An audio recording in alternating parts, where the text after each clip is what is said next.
이번 시간은 성찰 두 번째 주제로 의인 욥의 고난 이유는 해명되었는가? 우리가 잘 알고 있죠.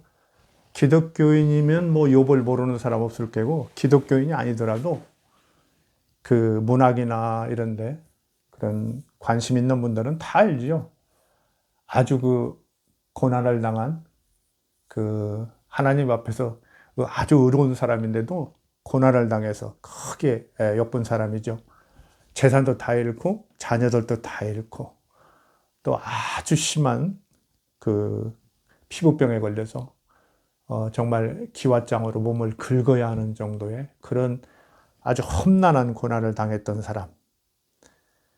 그 정말 의로운 사람이 이렇게 고난을 당해도 되느냐 이런 문제와 더불어서 또 이제 더 넓게 보면은 도대체 인간의 고난이라는 것이 어디서 오는 것이며 왜 당해야 하는 것인가 이런 문제와 더불어서 늘 역사 일에 늘 상기되는 그런 문제이기도 하며 그런 거 얘기 들 때마다 이 성서에 나오는 욥기의 그 주인공 욥의 이야기가 늘 회자되죠. 근데 여러분이 이제 성경을 많이 보신 분들은 알겠지만 이 욥기라는 것이 이렇게 짧은 그런 그 분량이 적은 책이 아닙니다. 무려 42장까지 나가는 구약 성경 중에는 아주 제법 그 분량이 있는 그런 내용이죠. 그런데 이 의인 욥의 고난의 문제, 너무 그렇게 하나님 앞에서 그 순전하고 정직하고 또 하나님을 경외하고 아주 의로운 사람, 이런 사람이라고 하나님 스스로 욥기 1장에 그 자랑하죠. 그런 사람이 그렇게 고난을 당했다. 이 문제는 사실 좀 심각하죠. 왜 심각하느냐? 그렇다면 도대체 그 종교라는 걸 가질 필요가 있는 것인가? 이런 문제로 바로 가죠. 그렇게 우리가 종교의 어떤 기대하는 것 중에 아주 중요한 기능이 하나는 어떤 현생에서의 복락, 행복 이런 걸 원하는 것이기도 한데 오히려 그렇게 잘 믿었는데 오히려 하나님하고 그 옆에 그 천사들 속에 섞여 있던 사탄이 그 좀 시기해 가지고 그 한번 테스트 해 봅시다 이렇게 하니까 다 당신께서 좋게 해주니까 그렇게 당신 말씀 잘 따르고 순종하지요. 그 복을 다 재해봅시다 하니까 그래 그럼 한번 해보자 이렇게 했다는 거 아니에요. 인간을 좀 너무 신께서 가볍게 이렇게 대하고 있구나 이런 느낌까지도, 물론 이제 고대 시대의 신이니까 그럴 수도 있다, 이런 자의성 같은 것이 아주 넘치는 시대니까요. 그렇게 얘기할 수 있는데 어쨌든 우리는 상당히 고민이고 정말 종교의 존재, 정말 종교를 꼭 가질 필요가 있느냐 이런 거, 더 나가서는 정말 신은 정의로운가, 또 더 근본적으로 보면은 혹시 신은 있는가 이런 문제로까지 이제 번져간단 말이죠. 그래서 이 문제가 많은 사람들이 해명됐다고 생각하는 거죠. 그 해명됐다고 생각하니까 이제 성경책에 오른 거 아니겠습니까? 유대 지식인들은 그것이 그래도 문제가 굉장히 심각하게 제기됐지만, 의인의 고난의 문제가 심각하게 제기됐지만 그래도 하나님 앞에서 해결이 됐다. 이래서 이제 구약 성경에 넣은 건데, 그 뒤로도 많은 사람들이 계속 의문을 제기하죠. 최근에도 여기 보면 욥이라고, 이게 이제 그 우리나라의 그 김기성 목사님, 아주 공부 열심히 하시고 감수성이 뛰어나시고 이런 분인데, 이분도 책을 내셨고 또 다른 분들도 많이 냈는데, 저도 이제 몇 년 전에 또 이런 책을 한번 봤는데, 이 칼 구스타프 융의 책인데요. 욥의 응답 이런 제목의 책이 있어요. 욥의 응답. 욥의 응답. 그런데 그걸 한 6년 전인가 읽었는데, 오늘 이 말씀을 드리고자 다시 요새 또 다시 한번 읽어봤습니다. 이런 책들을 읽어봐도 일면 해명된 것 같은데 찜찜해요. 다는 아니구나. 많은 것이 아직도 남아있구나. 그렇죠. 왜 그러겠어요? 아무리 욥기에서 욥의 고난 문제, 의인 욥 개인의 고난 문제는 하나님이 출현해서 다 해결해 주셨다고 하더라도 해결이 됐냐 안 됐냐는 또 의견이 갈리지만 일단 이제 보통 해결이 됐다고 생각하는 사람들의 뜻에 따라서 해결이 됐다 하더라도 어때요? 여전히 수많은 의인들, 고난받는 의인들은 여전히 많거든요. 그리고 굳이 뭐 의인이라고 뭐 할 것도 없이 아주 뭐 어린아이들, 아프리카의 그런 아주 뭡니까? 그 전염병들이나 이런 바이러스가 창고라고 이런 데서 태어나는 어린 그 어떤 생명들 보십시오. 뭐 아무 의식도 없이 고생만 하다가 그냥 죽고 이러는 경우가 많거든요. 그 다음에 우리가 잘 아는 이제 그 세월호 침몰 사건을 보면 어떻습니까?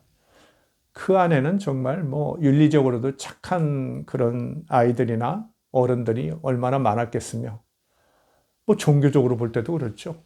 우리가 이제 기독교에서 이제 믿음으로 의인이 된다고 그러는데 기독교인 신자들도 또 얼마나 많았습니까?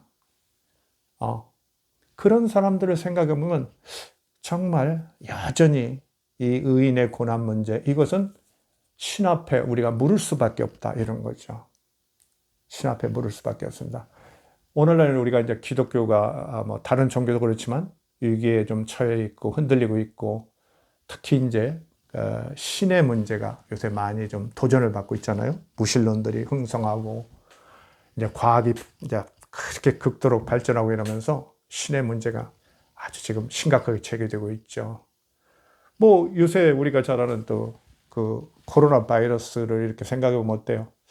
하나님께서 정말 역할을 해주시는가?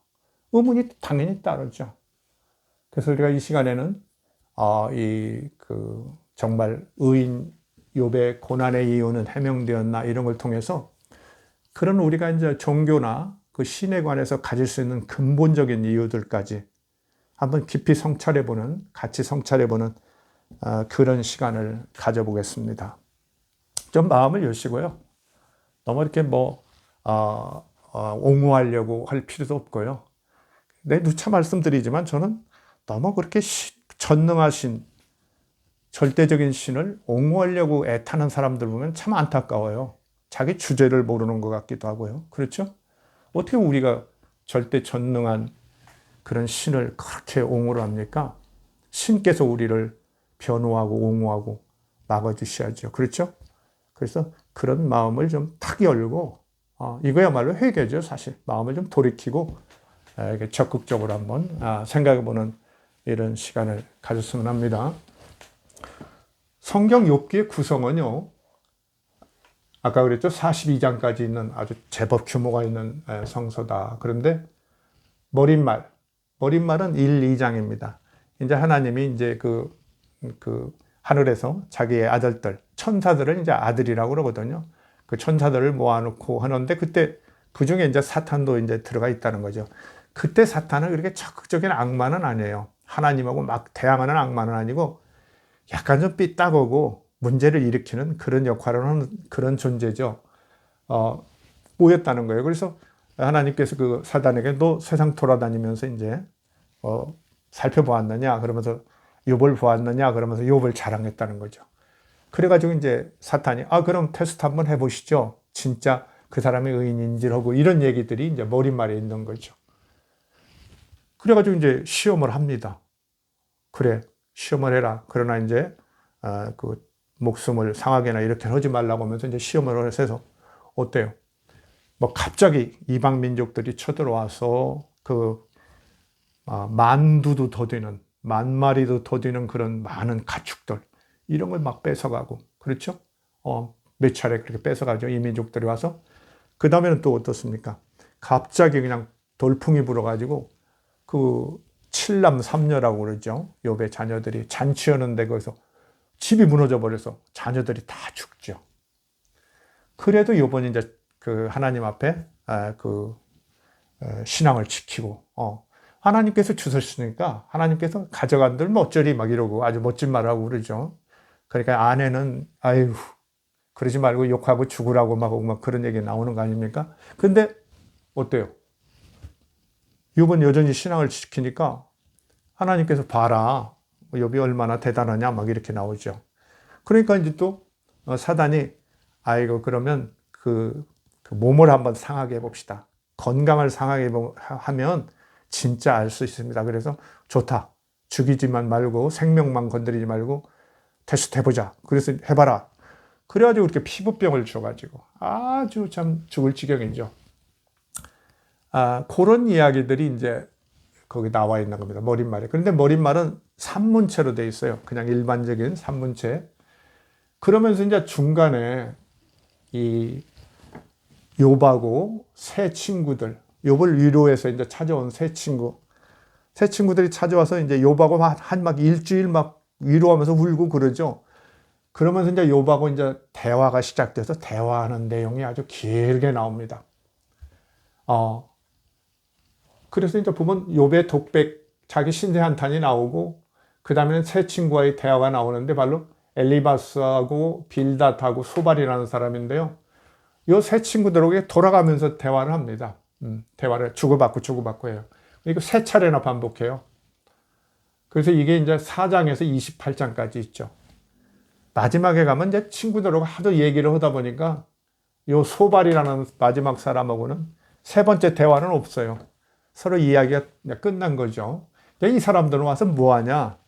요새 날 우리가 뭐 교회에서 무슨 큰 고난을 당하고 그러면 이제 찾아와서 위로하시죠. 목사님도 위로하시고, 뭐, 전도사님이나 장로님, 뭐, 이런 분들, 안수 집사, 특히 권사님들, 이런 분이 와서 위로하죠.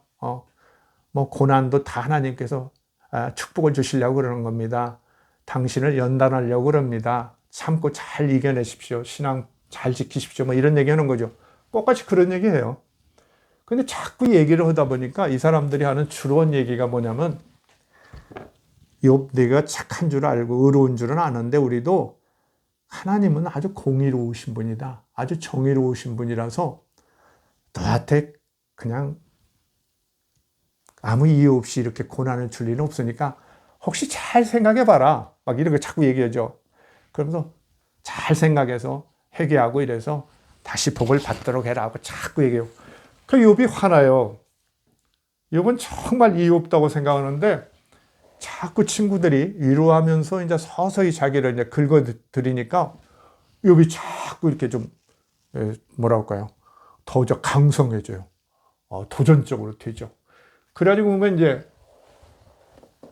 이 새 친구하고 대화가 딱 끝난 다음에는 욥의 독백이 나오는데 신에 대한 아주 도전적인 말을 많이 하죠. 29장에서 31장 보면은 자기가 얼마나 이 세상 생활에서 이렇게 의로운 일을 했는가 막 자랑을 해요. 그러면서 제발 내가 하나님 만나서 이 말씀을 직접 좀 드리고 싶다. 이건 아니다. 막 이러는 거예요.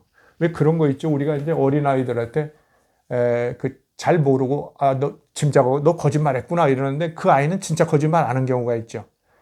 그러면 막 아주 그냥 폭발하는 경우가 있죠. 정말 아니라고 막 이러면서 그러다가 이제 막말로 집을 뛰쳐나가는 수도 있고 이제 사고를 치는 수도 있는데 바로 그렇게 이제 욥이 이제 이렇게 좀 올라간 거예요. 자기는 아무리 생각해도 생각이 안 나는데 자꾸 친구들 또 와서 위로한다고 이렇게 자기를 건드려 가지고 그야말로 상처기를 만들어내는 거죠. 그래 욥이 막 독백을 하고 좀 하나님 직접 만나서 이렇게 해보고 싶다 그러면서 자기가 하던 일을 쭉 나열하면서 이제 내가 도대체 뭘 잘못했냐 막 이러고 그러죠. 그때 이제 갑자기 엘리후라는 젊은이가 뛰어들어요. 친구는 아닌데 엘리후라는 사람이 뛰어들어서 4차례에 걸쳐서 자기 막 그 말을 합니다. 욥을 이제 혼내고 비난하고 막 이런 얘기를 쭉 하죠. 하나님이 얼마나 큰 능력 있는 분이시고 이런 걸 주장하면서 욥이 너는 죄가 있다. 여기 이제 욥기 32장 1절에 나오죠. 욥이 자신을 의인으로 여김으로 그 세 사람이 말을 그치니 친구들 셋이 말을 하다가 이제 안 되는 거예요. 그치니 람 종족 부스 사람 바라겔의 아들 엘리후가 화를 내니 옆에 있던 사람이 화를 냈다는 거예요. 사실 이게 뭐 옆에 있었던 사람은 안 같고요. 이게 마치 그 희고 드라마 같아요. 사실 이 출연자들이 있고, 그렇죠? 각각 자기 얘기하고 또 대답하고 이렇게 주고받고 주고받고 마치 그 드라마 같이 이렇게 지금 써놨는데, 이 엘리후는 대부분의 학자들이 그러는 거죠. 뒤에 이건 추가로 집어넣었다 이런 거예요. 요 앞에서 이 대화에서 뭐가 해결이 안 되니까 요번 여전히 하나님 앞에서 그냥 원통하다고 막 이렇게 난리를 치고 있고 그러니까 또 뭔가를 생각한 후대 사람이 집어넣겠죠. 이게 이제 32장에서 37장까지. 엘리후가 화를 내니 욥이 하나님보다 자기가 의롭다 하며, 하나님보다 자기가 더 의롭다고 주장한다는 거. 왜? 나는 이거 벌 받을 일을 한 적이 없는데 왜 이 벌을 주셨냐 이렇게 자꾸 따지니까, 가만히 옆에서 보면 그렇죠. 아니 저 친구가 그럼 하나님이 불의하시다는 얘기인가 이렇게 되는 거죠. 불의하시다는 얘기인가 이렇게 얘기해요.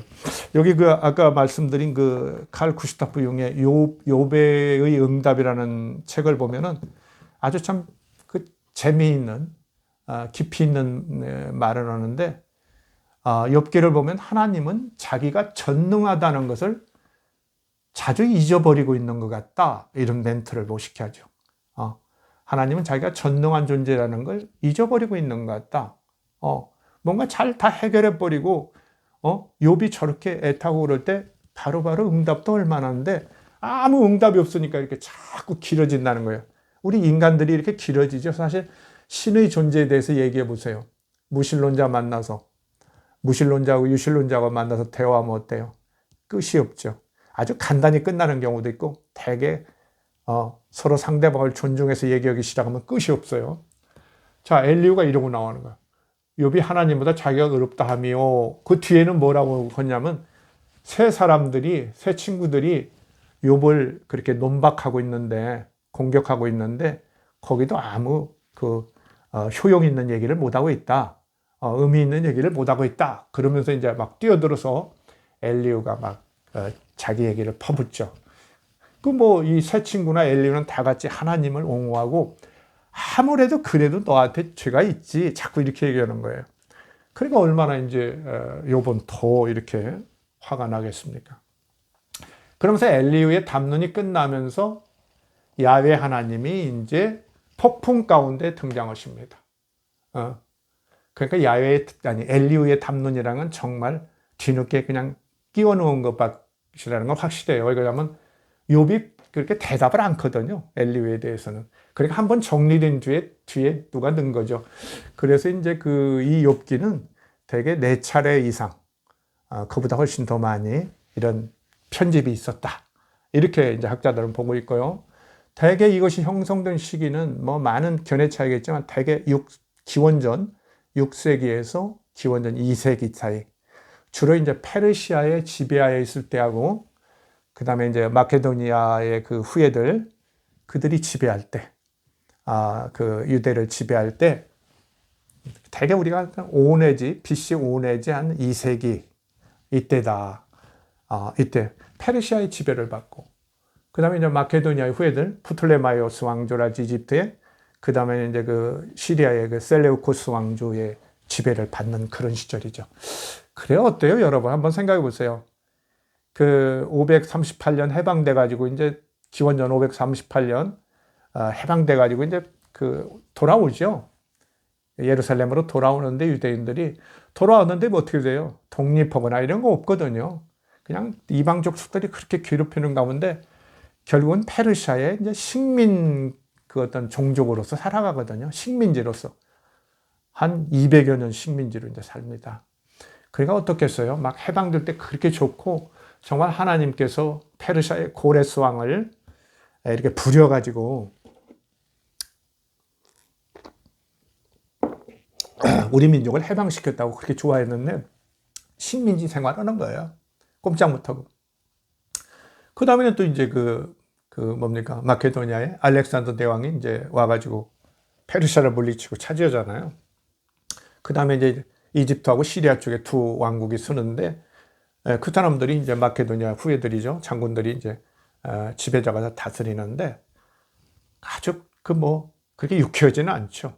특히 나중에 이제 셀레우코스 왕조의 지배를 받을 때, BC 2세기 그때 가면은 굉장히 이제 종교적 압박도 받고, 그래서 이제 그 반란을 일으켜서 혁명을 치르는 그런 거 우리가 다 알잖아요.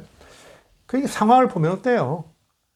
이스라엘의 전능하신 신, 유일신이라는 이스라엘의 야훼 하나님이 여전히 식민지 상태에서 다른 제국의 눈치를 보면서 사는 민족의 신으로 정말 얹혀 있는 상태예요. 이러니까 제가 생각할 때는 그래요. 그런 상황에서 그 이스라엘의, 그 고대 이스라엘의 그 지성인들, 너무 이제 종교에 기울지 않은 지성인들은 상당히 신의 존재에 대해서, 유일신 야훼에 대해서 제법 의문을 가졌을 것이다, 이렇게 보는 거죠. 이제 그런 모양을 우리가 어디서 또 볼 수 있냐면 전도서에서 볼 수 있죠. 전도서라고 알죠? 코알렛이라고, 코엘렛 일어나요? 코알렛이라고 하는 그 전도서에 보면은, 구약성경 전도서에 봐도 거의 같은 시대에 나온 거거든요. 거기도 보면은 뭐 다 쓸데없다 막 자꾸 그런 얘기하죠. 헛되고 헛되도다 막 이딴 얘기 나오죠. 약간 삐딱합니다. 그게 이제 그 하나님을 믿는 사람으로서의 고백으로서는 상당히 어울리지 않죠. 근데 역사가 그렇게 좀 흘러가고, 더군다나 이제 그 그리스나 그 마케도니아를 통해서 그리스의 어떤 철학 같은 것이 영향을 주면서 그런 운명이라는 것이 얼마나 매몰찬 것인가, 이런 것도 깨달으면서 그렇게 좀 세상에 대해서 조금은 회의적이고 삐딱은 그런 시선이 있는 거죠. 그래서 성경이 어떻게 보면은 그런 것들을 일부라도 집어넣고 있다는 데서 굉장히 의미가 있고 훌륭한 책이에요. 사실은 저는 그런 생각을 또 하는 편입니다. 다른 분들도 물론 하시겠죠. 자, 어쨌든 자, 이렇게 얘기하니까 하나님께서 그때 여호와께서 38장 1절에 폭풍우 가운데서 요백에 말씀하여 가르시되, 갑자기 폭풍우 가운데 나타나요. 폭풍우 가운데 나타난다는 건 에스겔서 1장에도 나오거든요. 근데 왜 갑자기 나타나겠어요? 여태 참다가. 지금 상태가 굉장히 심각해요. 욥이 자꾸 올라요. 정말 하나님이 정의로우시다면 이럴 수가 없는데요 자꾸 외치니까 어떻게 돼요? 우리가 보는 사람, 혹시 이게 드라마라면 듣는 사람, 서로 대화를 나누는 사람들이 정말 하나님은 정의로우신가? 이제 이런 생각들이 막 번져가겠죠. 저는 이제 이게 저자의 작품이라고 보는데, 많은 사람들도 그러겠지만 그 저자조차 지금 심각해지는 거예요. 자기가 그런 구성을 해놓고는 저자조차 심각해지죠. 야, 이거 이러다 어떻게 되나? 나까지도 이거 어떻게 하나님의 정의로움을 부정하게 되나? 막 걱정되겠죠. 그래서 하나님께서 턱 갑자기 나오시는 거예요. 그때 여호와께서 폭풍우 가운데서 욥에게 말씀하여 이르시되, 자, 이제 뒤에 대화를 잘 보십시오. 무지한 말로 생각을 어둡게 하는 자가 누구냐? 너는 대장부처럼 허리를 묶고 내가 네게 묻는 것을 대답할지라. 아주 멋있는 것 같죠. 내가 땅에 기초를 놓을 때 네가 어디 있었느냐? 욥, 너는 어디 있었느냐? 말해볼지라. 누가 그것의 도량법을 정했으며, 비터법 이런 거 말이죠. 도량법을 정했으며, 누가 그 줄을 그것의 위에 띄웠는지 내가 아느냐? 누가 이렇게 목공일할 때 줄 이렇게 치는 것처럼 아느냐? 그것의 추추는 무엇에 세웠느냐? 이 땅, 지구를 만들 때 그 추추들은 무엇 위에 세웠느냐? 이런 질문하죠. 지금 이제 그 젊은 사람들, 학생들이나 어린이들 보면 지구에 무슨 추추들이 있냐 이렇게 생각하지만, 이때는 이게 이제 먹히는 시절이죠. 당연히 엄청나게 먹히는 시절이죠. 저 하나님의 창조사를 얘기해요. 저 앞에는 지금 욥의 고난에 대해서 하나님은 정의로운가 아닌가 거기에 매달려서 이렇게 수십 장을 지금 여러 사람이 얘기해 왔는데, 골몰해 왔는데, 하나님께서 딱 나와서 확 장면을 바꿔버리죠. 창조사를 얘기해요. 창조의 역사. 나는 그런 째째한 그 너희들 한 개인의 고난 문제 이런 데만 매 있는 사람의 존재가 아니다. 나는 이렇게 창조의 역사를 이룬 사람이다. 이룬 자이다. 그때 욥, 너 같은 그 작은 인간은 무엇을 했느냐 이렇게 묻는 거죠. 그 모퉁이 돌을 누가 놓았느냐? 바다가 그 모태에서 터져 나올 때 문으로 그것을 가둔 자가 누구냐? 바닷물이 막 넘쳐 나올 때 문을 만들어서 가두는 자가 누구냐 이거예요. 그 당시 사람들은 지금 이게 먹힙니다. 이게 설득력이 있어요. 그 당시 사람들한테. 왜? 그 사람들의 어떤 창조관이 그렇고 우주관이 그렇거든요. 그러니까 어이쿠 그렇구나 이런 사람들이 많은 거죠. 물론 의문을 가지고 있는 사람이 몇 명이나 있을 가능성은 또 있지만 이런 식으로 나와요. 자, 이게 이제 여호와의 첫 말씀. 그 다음에 욥의 첫 답변입니다. 여기는 이제 지면이 좀 부족해서 안 썼는데, 그 다음에 여호와의 이제 두 번째 말씀이 나와요. 욥이 이렇게 대답하니까 짧게 대답해요, 그냥. 뭐, 죄송합니다. 그러는 거죠. 야훼의 두 번째 말씀.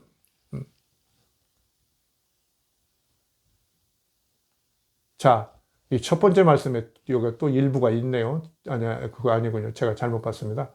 그대로 가겠습니다. 욥의 첫 번째 답변하고 그 다음에 야훼의 두 번째 말씀. 이게 가죠. 근데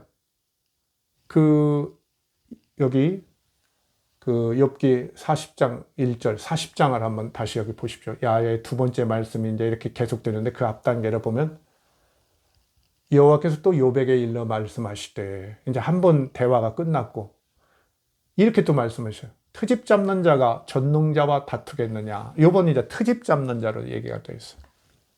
하나님을 탓하는 자가 대답할지라. 너 욥, 나 탓하고 있었지? 대답해봐라. 막 이러고. 욥이 여호와께 대답하여 이르되, 이미 이제 이 창조사를 보고 욥은 이게 질려 있어요. 이렇게. 사실 우리는 하나님의 현현을, 여호와의 현현을 별거 아니라고 보죠. 여호와께서 나타나심을. 그러나 이 종교인들, 특히 고대인들은 하나님의 나타나심, 그걸 하나님의 영광이라고 하죠.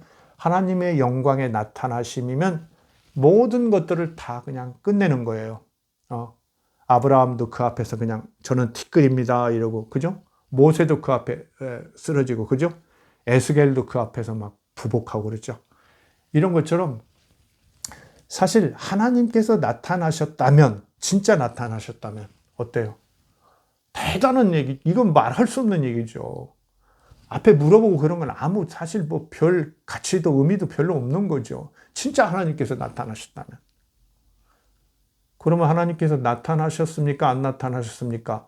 이제 그걸 믿는 사람과 믿지 않는 사람이 있겠죠? 있을 겁니다. 그건 이제 여러분이 판단해 보세요.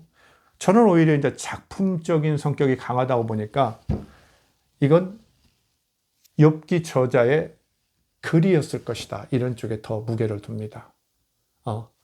그리고 어때요? 전체적인 말씀도 이게 정말 하나님께서 나타나셔서 이렇게 거절매주할 한 개인하고 말이죠. 너 트집 잡는 너 아니냐? 막 이러고 따지고, 그렇죠? 그러면서 또 천지 창조의 그런 일을 막 자랑하고, 하나하나 다 들어요. 하나하나 달아요. 그 이제 야의 두 번째 말씀이 이렇게 나옵니다. 보세요. 욥이 여호와께 대답하여 이르되, 보소서 나는 비쳐나오니 무엇이라 주께 대답하오리까. 손으로 내 입을 가릴 뿐이로소이다. 내가 한번 말하였은즉, 앞에 말했은즉 다시는 더 대답하지 않겠나이다. 아주 겸손하게 나오죠. 아주 겸손하게 나와요. 아주 겸손하게 나옵니다. 그런데 이렇게 겸손하게 나왔는데 사실 또 여호와께서 이제 두 번째 말씀을 쭉 하시니까 욥이 이제 두 번째도 답변을 합니다. 이 두 번째 답변이 여기에요. 욥기 42장. 욥이 여호와께 대답하여 이르되, 주께서는 못 하실 일이 없사오며 무슨 계획이든 못 이루실 것이 없는 줄 아오니 무지한 말로 이치를 가리는 자가 누구니까. 나는 깨닫지도 못한 일을 말하였고 스스로 알 수도 헤아리기도 어려운 일을 말하였나이다. 반성하죠. 반성해요. 여기서 욥이 얼마나 미흡한 것, 아주 미흡한 존재인 것을 고백했다. 이렇게 보는 게 이제 전통적 해석이에요. 하나님의 그 거룩함 앞, 하나님의 그 능력, 무한한 능력을 알아듣게 되자, 하나님의 말씀을 통해서 듣게 되자 시야가 팍 열리면서, 그렇죠? 자기가 얼마나 하찮은 존재라는 걸 인정하면서 저는 이제 더 말을 않겠습니다. 이렇게 한다는 거죠. 그러면서 내가 주께 대하여 귀로 듣기만 하였사오나 이제는 눈으로 주를 배옵나이다. 아주 유명한 말이죠. 내가 그동안은 그냥 말로만 하나님 어쩌다고 들었는데 지금 눈으로 봅니다. 그러므로 내가 스스로 거두어드리고, 뭘 거두어드리겠어요? 앞에 했던 그 불만, 불평, 도전, 도발적인 질문 이런 것들을 거둬들이고 티끌과 재 가운데서 회개하나이다. 티끌과 재 속에 왜 들어가겠어요? 자기가 티끌과 재 같다고 인정한다는 거죠. 회개합니다. 막 이렇게 나오죠. 그러니까 앞에 지금 욥이 막 독백을 하고 신에 도전하고 친구들하고 대화하면서 계속 하나님을 정의로운 하나님인가 진짜 계신가 막 이러면서 이렇게 몰아붙일 때 그 긴장감을 가졌던 이 저자랄지 신앙이 좋은 많은 사람들 아마 여기 김기성 목사님도 벌써 목사님이시니까 아무래도 더 저보다는 좀 사유에 제한이 좀 있으신 것 같아요. 이런 분들은 상당히 힘들었는데 욥이 이렇게 딱 스스로 거두어드리고 티끌과 재 가운데서 회개합니다 하니까 아이쿠 됐구나 하겠죠. 그래서 해결됐다고 보는 거예요, 사실. 욥의 고난 이유는 하나님께서 나타나셔서 이렇게 더 위대한 하나님의 능력과 역사를 설명함으로써 욥이 그 가차는 문제를 다 그냥 없는 걸로 해버리고 뭐 하나님이 나타나셨으니까 계신 것이 그냥 입증돼 버렸으니까 더 이상 문제를 안 삼았다는 거야. 그래서 우리가 여기서 뭘 알 수 있냐면 사실 아까도 처음 좀 얘기했지만 초도 얘기했지만은 욥이 사실 이 질문 가운데는 하나님은 정의로우신가 이런 문제가 있지만 자꾸 그 의심이 자라면서는 아무 대답이 없으니까요. 신이 정말 존재하는가 이걸 자꾸 물은 편이 있죠. 그러다 보니까 어때요? 이를 저자도 그렇고 여기 하나님도 그렇고 굉장히 압박을 받았죠. 정말 저 의로운 존재가 지금 하나님을 부정할 수 있는 데까지 지금 극단까지 나간 거죠. 그래서 나타나서 이렇게 설명을 했다는 거예요. 근데 여러분 이제 그 예민하신 분들, 이미 이 문제에 관심이 있었던 사람들은 아시죠? 그래도 하나님은 지금 욥이 왜 고난을 받았나 이 문제에 대해서는 구체적으로 언급을 안 하지 않았나 이런 거죠.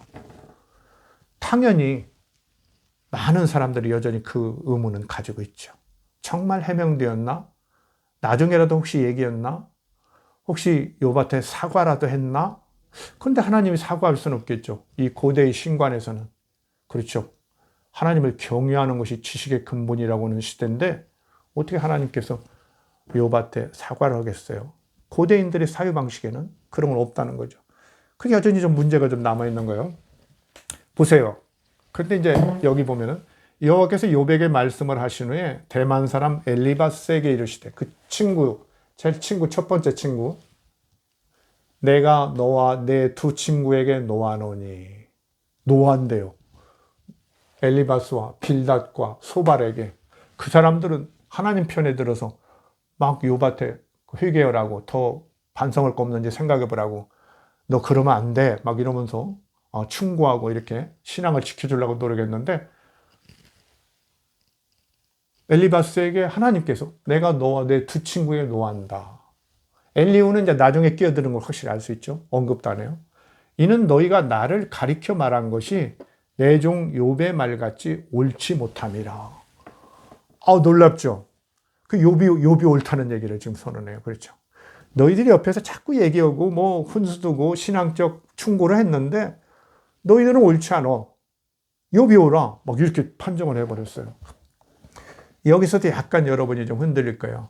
욥기를 여러 번 읽은 분들은 사실 욥의 친구들의 말이나 엘리후의 말을 읽어보면 도대체 뭐가 잘못됐나 잘 모르는 면이 있어요.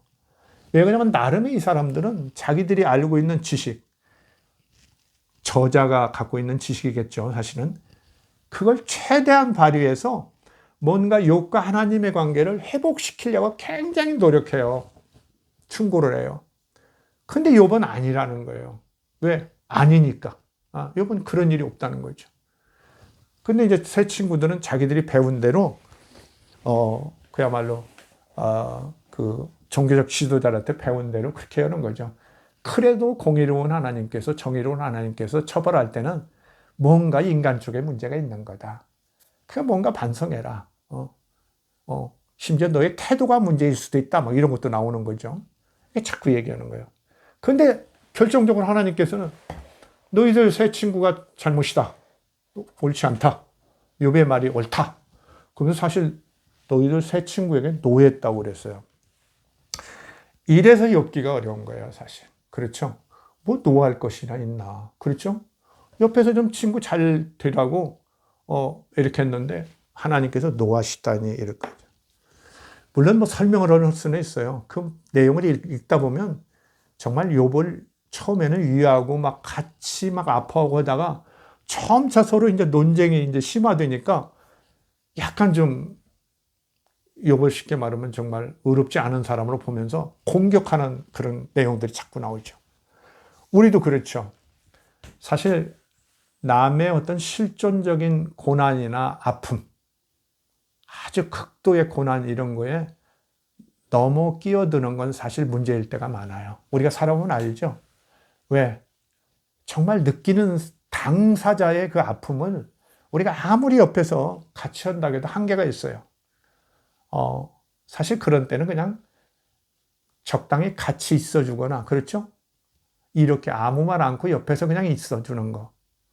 너무 힘들으면 그냥 또닥거리고, 물이라도 떠다 주고, 이런 정도가 현명할 때가 있거든요. 정말 자기가 정말 지금 신과의 관계에서 어떤 단절을 맛보고 있는 거잖아요. 정말 하나님께서 내 말을 안 듣는다. 대답도 안 는다. 주무시나? 막 이런 거죠. 어디 가셨나? 없는 거 아니야? 막 이렇게까지 갔는데 그렇게 신과 인간의 관계의 단절 속에서 자꾸 어설프게 옆에서, 그렇죠? 예, 우리가 이제 철이나 이런 거 부러졌는데 어때요? 마치 본드 같은 걸로 붙여보려고 하는 그런 시도. 그건 말이 아니죠. 그건 말이 아니죠. 정말 쇠는 쇠로 용접하지 않을 때는 붙지 않거든요. 그런 것처럼 남의 어떤 실존적 고난, 정말 결정적 고난, 이런데 이제 옆에서 훈수한다는 건 좀 한계가 있는 거예요. 근데 이 친구들은 사실 그런 면에서는 조금 배려나 센스가 부족했다고 볼 면이 있어요. 계속 그래도 쉽게 말하면 고난의 당사자를 설복시켜서 그냥 자기들이 알고 있는 그런 신앙적 어떤 그 뭐랄까요, 그 교리랄지 어떤 확신 이런 거에 의해서 굴복시키려고 하거든요. 이거 사실은 이제 높은 차원에서 보면은 좋지 않은 거죠. 어떻게 보면 자기 만족을 이루려는 그런 측면으로까지 이제 발전한 거죠. 그래서 하나님께서 노한다고 그랬어요. 그러면서 내 종 욥의 말같이 옳지 않다고 그랬으니까 욥의 말이 옳다는 얘기죠. 근데 욥의 말이 옳다는 건 그 다음 8절에도 얘기해요. 42장 8절에도. 그런즉 너희는 숫소 7과 수양 7을 가지고 내 종 욥에게 가서 너희를 위하여 번제를 드리라. 너희들 잘못했으니까.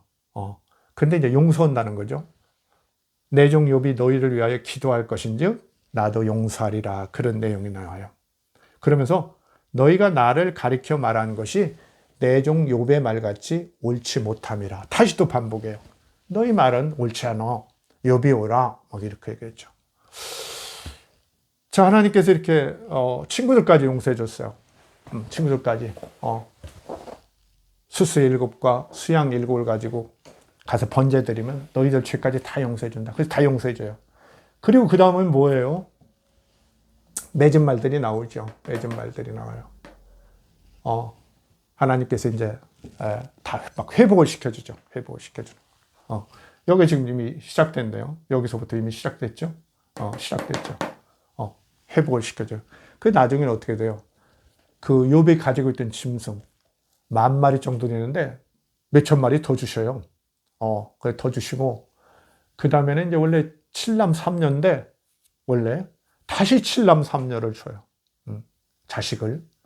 근데 세 딸이 너무 미인이었다는 얘기하면서 그 이름을 얘기하면서 그 세 딸에게는 욥이 특별히 이제 유산도 똑같이 그 아들 형제들처럼 나눠줬다 이런 얘기들 하죠. 왜 그렇게 특별히 뭐 뒤에 난 딸만 귀중한가? 우리가 이제 의문이 많이 있을 수 있죠. 그러나 이제 보세요. 하여튼 그걸 이 고대 이스라엘 사람들은 해결로 본 거예요, 지금. 그렇죠? 욥이 받아들이고 문제 취소했고, 됐다고 그러고, 그렇죠? 하나님께서 다 보상해 주셔서, 재산도 다시 주고, 아들, 딸도 다시 주고, 더 많이 줬어, 재산도. 해결됐다고 보는 거예요. 그러나 어떻습니까, 여러분? 다 해결됐습니까? 여러분은? 여기서 이제 우리가 이 차이를 아셔야 돼요. 바로 그 시대 사람들은 생각이 다른 거예요. 판단의 기준도 다르고. 지금 분명히 저는 아까도 얘기했지만은 욥기가 이렇게 구약 성경에 이렇게 들어와 있는 것은 분명히 고대 유대인들은 분명히 욥의 그런 질문은 해명됐다고 보는 편이 절대적으로 많았던 거예요. 그렇죠. 그러니까 성경이 되죠. 욥이 이렇게 잘못 해명하고 하나님께 회개했어. 그래서 하나님께 용서하시고 보상해 줬어. 고마우신 하나님 하고 이렇게 들어가는 거예요. 그래서 욥의 고난의 이유 자체는 해명됐는지 않는지 모르겠지만 욥이 가진 어떤 그 신에 대한 또 다른 어떤 본질적 의문, 신이 정의로운가, 신은 정말 존재하는가, 이 문제는 해명됨으로써 욥의 고난의 이유 자체는 구태여 사람들이 그렇게 고대 이스라엘인들이 크게 문제 삼지는 않은 거예요. 문제 삼지는 않아요. 그러면서 그런 대로 해결됐다고 보는 거예요. 욥은 승복을 했던 거죠. 하나님께서 직접 나타나셨고, 이게 너무 영광스러운 일이고, 하나님께서 나타나셔서 하나님의 존재를 밝혀줬는데, 자기의 어떤 근본적 의문, 신의 존재에 대한 근본 의문이 풀려버리니까, 너무 근본적이 풀리니까, 나머지 지엽적인 것들은 그냥 해결된 걸로 이제 돼버린 거예요. 예. 그리고 이제 우리가 좀 또 이렇게 이제 이 욥기에서 우리가 좀 알아차릴 수 있는 것은 욥도 그렇고 고대인들의 생각이라는 게 어때요? 가부장, 왕, 신 같은 경우는 그 좀 자의적 행위를 해도 그 지배를 받는 사람들이 흔히 용납했어요. 그렇죠? 그냥 아버지가 뭐 옛날 고대 아버지가 뭐 이렇게 윤리적으로 살아라, 도덕적으로 살아라 하면서 당신은 어느 날 가가지고 뭐 첩도 없고, 그렇죠? 도박도 하고 그래도 그 자녀들이 크게 문제 삼지 않는 거예요. 왕도 그렇죠. 왕은 이렇게 뭐 부끄러움이 없다고 그래서 별짓 다 해도 밑에 신하들은 또 받아들이는 거죠. 왕 노릇만 또 제법 하면 또 그냥 감사하고 하는 거죠. 어떤 전체 체제의 질서를 유지하기 위해서 그런 걸 용납하는 거죠. 결국 하나님께서도 어떻게 보면은 우리 현대 인간들이 볼 때는, 지성적인 인간이 볼 때는 정말 어떻게 좀 개운치 않게 이렇게 해결하는 그런 모습을 보여주잖아요. 아니, 욥의 고난이 왜 있었고, 내가 어쩌어쩌서 이랬으니까 미안하다, 이렇게 한마디 하면 될 건데, 뭐 이렇게 신답지 않게 나와서 막 그 뭐 천지창조 얘기 자랑하고, 그때도 뭐 했냐, 줄자를 할 때 네가 뭐 했냐, 바다를 할 때 뭐 했냐, 막 이런 얘기하고. 근데 그것만 있는 게 아니에요, 사실. 내가 막 하마를 만들 때 얼마나 힘든 줄 아냐? 대단한 어려움이 있는 건 줄 아냐? 막 이러고. 내가 악어 막 끌어낼 수 있어? 막 이러고. 그렇죠? 뭐 까마귀를 어쩌고, 막 짐승들 저기, 사자는 어쩌고 저쩌고. 그런 동물들의 본능이나 특성 같은 걸 얘기하면서 네가 그거 알기나 해? 하고 막 자랑하죠. 저는 그래서 그게 하나님의 진짜 말씀은 아닌 것 같다는 얘기예요. 왜? 진짜 그 지엄하신 최고의 신이 내려왔더라면 이렇게 갑자기 현현할 일도 없고요. 에스겔서 보면 아주 거창한 얘기도 나오고 그러죠. 갑자기 나와서 그렇게 자기 자랑을 막 늘어지게 해가지고 이 하찮은 한 인간의 질문을 그런 식으로 봉쇄했을까? 이건 상당히 저는 의문이죠. 그러나 고대인들은 이걸 보고, 이 욥기를 보고 해명됐다고 봤다는 거예요. 왜? 신은 말이죠. 한편으로는 사랑의 하나님이지만 한편으로는 되게 무서운 하나님이거든요. 우리가 하나님을 경외하는 것이 지식의 근본이라고 하잖아요. 그래서 우리가 이제 출애굽기 같은 데 보면 아주 무서운 그 불순한 자들에 대해서 무서운 처벌이 많이 있고 그렇죠. 이방 민족에 대해서 그 처벌도 아주 무섭잖아요. 그래서 이제 고대의 신이라는 건 기본적으로 이렇게 자유로운 존재예요. 자기 임의대로 하는 거거든요. 임의대로 하는 거예요. 그런데 지금 그 신의 어떤 위력이 페르시아의 지배나 이런 마케도니아 그 후예들의 그 지배하에서 그 신의 위력이 뚝 떨어진 거예요, 사람들한테. 뭐 해주는 것도 없이 폰만 잡는 그런 신처럼 돼버린 거죠. 그 의문이 제기되는 거예요, 이런 의문이 사실은. 의문이 제기되는 거예요. 또 이제 그리스 같은 데서 이제 그 헬레니즘 시대에 도달하면요, 운명은 신도 어쩔 수 없다. 이런 게 아주 그 헬레니즘 철학의 아주 기본 모토거든요. 운명은 신도 건드릴 수 없다. 이렇게 되니까 그런 영향들을 받은 거죠, 지식인들이. 정말 하나님이라는 분이 계신가? 하나님도 유일한 전능한 신이라고 하는데 정말 이렇게 인간들의 고난을 해결 못 하시는구나. 이런 의문을 가진 거예요. 저는 그런 면에서 욥기의 저자는 매우 지성적으로는 투철한 사람이다. 이렇게 생각해요. 이렇게 늘린 사람, 뭐 초기에 그런 사람이 아니라 이렇게 대화 부분을 늘리면서 뭔가를 해결해 보려고. 결국 해결은 이제 고대인의 한계 속에서 해결이 됐지만 그래도 대단한 사람이다.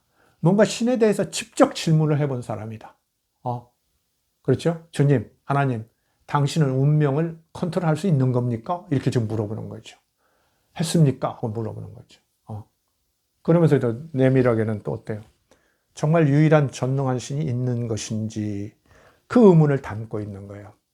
어쩌면 욥기의 저자는 저는 그것을 이렇게 미봉함으로써 후대 저 같은 사람, 우리들에게 의문을 할 수 있는 어떤 가능성을 또 남겨주기도 했던 한 그런 면에서 지성사적으로는 매우 용기 있는 사람이라고 봐요.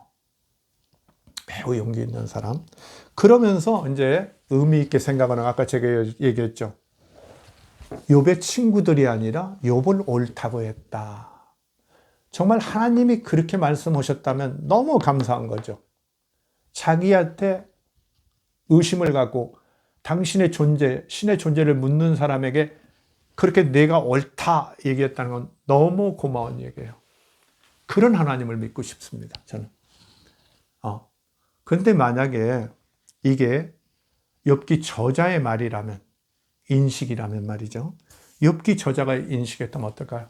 욥기 저자가 욥이 돼가지고 그걸 찾아갔던 거라고 저는 보는 거예요. 욥의 저자는 욥의 입장에 대해서 하나님의 정의에 대해서 하나님의 존재에 대해서 물어갔던 거죠. 그래서 어느 순간에 정말 정의로운 신도 부정하게 되고 더군다나 하나님의 존재 자체를 부정할 수밖에 없는 그런 극단까지 몰렸었죠. 그러나 그는 하나님이 또 다른 면의 위대함이 있지. 그 당시로서는 창조하시고 세계를 운영하시고 나라는 이 작은 존재의 문제만 아니라 많은 문제들을 해결하시고 만드시고 주관하시지.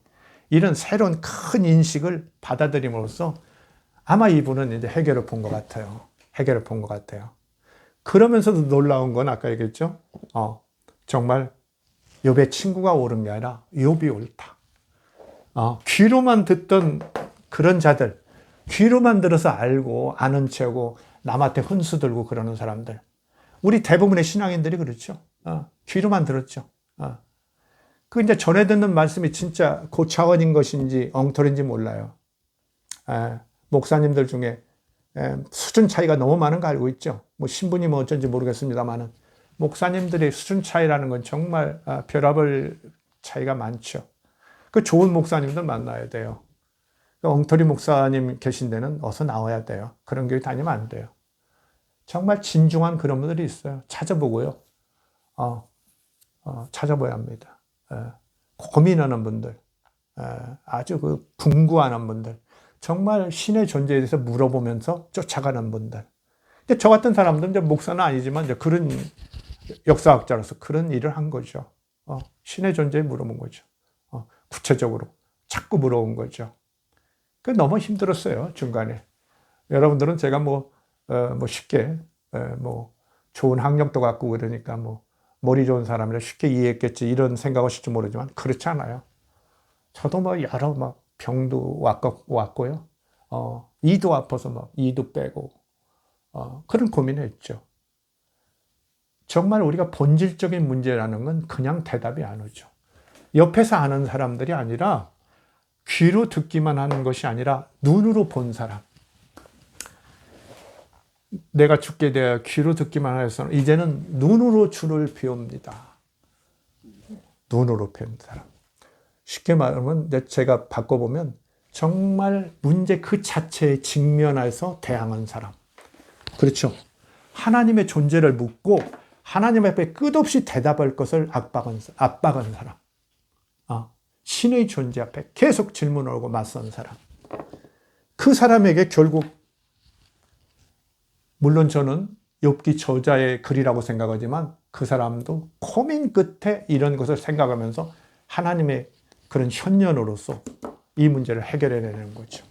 그건 당시로서는 자기의 해결이고 당시 시대 사람들의 해결이기도 할 거예요. 그걸 했던 거예요. 여기서 저는 이 저자가 바로 자기의 그런 투철한 경험 때문에 귀로 듣기만 하는 자보다 하나님과 맞서서 하나님께 대답을 요구하면서 용기 있게 맞서서 구도하던 욥이 옳다고 한 것 같아요. 제가 이렇게 경험을 보면 알 수 있어요.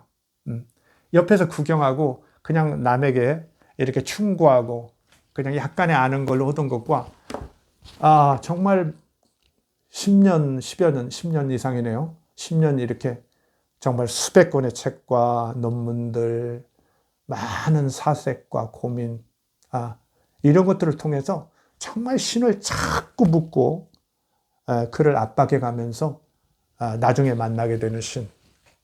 그건 좀 달라요. 모르겠어요. 여러분 중에도 그런 걸 경험하신 분이 있을지 모르겠지만 많지는 않을 거라고 생각해요. 그만큼 우리는 때로는 이렇게 본질적인 것, 때로는 아니죠. 본질적인 것을 알려면 정말 본질적인 것에 맞서야 돼요. 그냥 누가 카더라 이런 게 아니라 정말 맞서야 하거든요.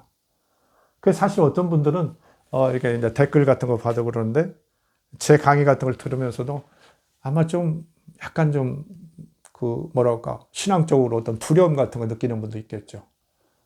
내가 신앙을 놓치진 않을까. 두려움이 있을 거예요. 근데 보세요. 하나님께서 욥기의 저자도 그 다음에 욥기를 그 히브리 구약 성경으로 집어넣었던 이스라엘 고대의 그런 납비들도 어때요? 신이라는 것은 정말 개인이 적극 나서서 만나려고 할 때만 만나지는구나. 이걸 지금 얘기하고 있는 거예요. 예. 글쎄, 신이 초월적이라는 분들 많이 있죠. 초월적인 신을 만나기는 어렵겠죠. 어떻게 만나겠어요? 결국 우리 안에 내재하는 신을 만나겠죠. 내재하는 신을 만날 텐데. 그 내재하는 신을 어때요? 그분이 말씀하는 거, 우리가 배운 거, 교회에서 배운 거, 기존에 그런 것만 배운 거 가지고 들었으면 어때요? 초기의 욥처럼 되는 거죠. 그냥 초기의 욥처럼. 질문이 없던 욥처럼 되는 거죠. 그러나 욥이 정말 고난 속에서 자기 목숨이 위태로운 지경까지 이르렀을 때 그 목숨까지도 내놓고 정말 하나님으로부터 버림받을 각오까지를 하면서 하나님께 질문을 꾸준히 도전을 할 때 결국 욥은 만났다는 거예요. 욥은 만났다는 거예요. 진짜 욥이 있었냐 없었냐 그건 중요하지 않아요. 욥 같은 사람들은 얼마든지 있었기 때문에 그래서 저는 오히려 이 저자가 정말 욥이라고 이렇게 생각되는데 그 사람의 질문, 이 사람은 나름의 당시에 답은 얻었어요. 자, 그런데 어떻습니까? 오늘 현대의 입장에서 우리는 이제 현대인이니까 우리는 이제 이걸 다 읽으면서 어때요? 어떤 사람은 하나님의 천지창조에 대해서도 의문을 가진 사람도 있겠죠. 그렇죠? 진화론을 갖고 있기 때문에 동식물의 특성이나 뭐 발전 단계 이런 거에서도 의문을 갖는 사람도 있겠죠. 그렇죠? 그걸 떠나서 가장 순진하게 욥이 나의 고난의 이유가 뭔가 이렇게 물어봤는데 분명히 사탄이 그렇게 시험해보자고 해서 했는데 왜 하나님은 끝내 대답 안 했지? 이렇게 의문 갖는 분도 있겠죠. 그렇죠. 그 다음에 결정적인 이유가 또 하나 있죠. 지금도 의로운 사람의 고난은 여전히 계속되고 있다는 거예요. 그러니까 전도서 같은 데도 나오고 그렇죠. 시편에도 나오고 그러죠. 악인은 형통하는데 나 하나님을 이렇게 잘 섬기는 나는 왜 이렇게 힘들고 고난 속에 살아야 하는가? 사실 그건 이스라엘 많은 깨우친 지성인들의 얘기이기도 하지만 사실 그건 이스라엘의 역사의 이야기도 해요. 이스라엘 민족의 역사의 얘기도. 나름대로 자기들이 유일신을 이렇게 정말 유일하게 섬기고 있는데 민족적으로 왜 이렇게 어려움이 계속될까? 이게 질문하는 거죠. 힘없는 유일신, 연약한 유일신을 섬기는 이스라엘 사람들에게 질문은 계속될 수밖에 없죠. 그들의 질문이 계속되니까 그들이 그냥 많은 그런 주석서들을 내는 거죠. 납비들도 그렇게 많고. 어때요? 그걸 뒤따라서 그리스도교 신학자들이 너무 많죠. 왜? 신은 여전히 고난 문제를 다 해결하지 못하고 있거든요. 그래서 어떻게 해요? 그걸 해결해 보려고 어떻게 했어요? 1세기에 유대인들은 그걸 해결해 보려고 예수님을 어때요? 희생 제물로 놓고 하나님의 아들로 희생 제물로 왔다고 그런 어떤 인식 방법, 설명 방법을 선택했던 거 아닐까요? 바로 그런 거죠.